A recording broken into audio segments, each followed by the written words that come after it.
Welcome to my channel, everyone. I'm so glad you're here. If you enjoy this video, don't forget to give it a thumbs up, hit that subscribe button, and ring the bell so you never miss an update. Let's dive in. Their new countryside home, with a long private road leading to it, felt like the reward for years of hard work. At first, life was perfect. Quiet mornings, fresh air, and no nosy neighbors. But that peace didn't last.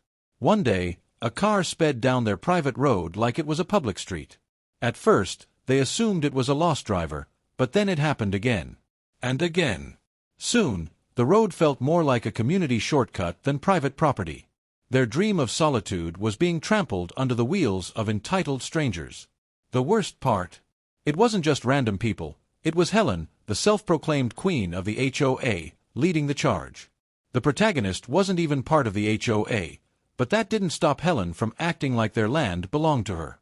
When confronted, Helen just smiled like she was talking to a misbehaving child. "Oh, don't be so dramatic," she said sweetly. "It's just a road. We all use it."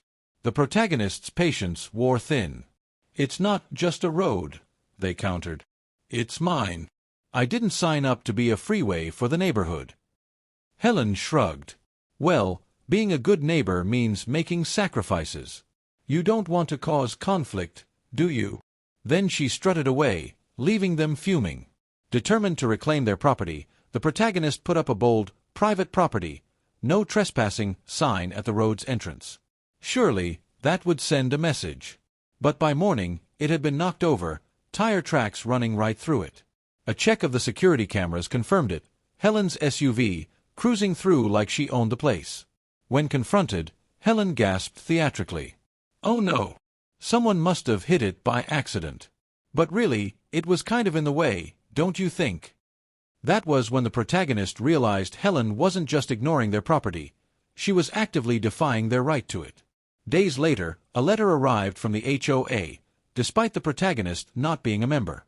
It stated the road was a necessary community route and must remain open. The letter even accused them of disrupting community unity. The arrogance was infuriating. But instead of reacting, they got smart.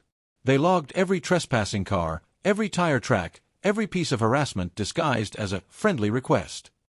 Helen wanted a battle? Fine. They were ready. One morning, the protagonist took action. While the neighborhood slept, they installed a heavy-duty chain across the road, with a clear sign, "Private road, no access." The first to arrive was, of course, Helen. She honked twice, then 3 times, as if expecting someone to open it for her. When that didn't happen, she stormed up to the porch, seething. "This is unacceptable," she screeched. "You can't just block the road."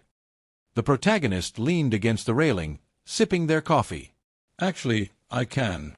Because it's mine." Helen's face turned red. "We've all been using this road for years. You can't just close it." The protagonist smirked. "That's exactly how private property works." The HOA escalated. Flyers appeared in mailboxes, accusing the protagonist of jeopardizing emergency access. More letters arrived, growing more aggressive. Then came the sabotage. Late one night, security cameras captured a group sneaking toward the chain, Helen's teenage son and his friends, bolt cutters in hand. Instead of calling the police, the protagonist printed out the footage and hand-delivered it to Helen's doorstep. When she saw the evidence, her smug expression vanished. "Tell your kid I'm feeling generous," the protagonist said coolly. "But if I catch him again, I'll go straight to the cops." Helen snatched the papers and slammed the door without a word. At this point, the protagonist realized playing defense wasn't enough. It was time to go on the offensive. They installed a proper toll gate with a keypad and payment system. A bright yellow sign made the new rules clear: "Private property, toll road in effect, $10 PRUs." The next morning, Helen nearly exploded. "This is illegal. You can't charge people to use a road that's part of our community," she shouted. The protagonist grinned. "It's not part of your community. It's part of my property. And now, it's a business." Helen fought back, filing a complaint with the county, claiming the gate was a public obstruction. But when the county inspector arrived, The protagonist was ready. They handed over every document proving ownership. The inspector barely glanced at Helen before leaving.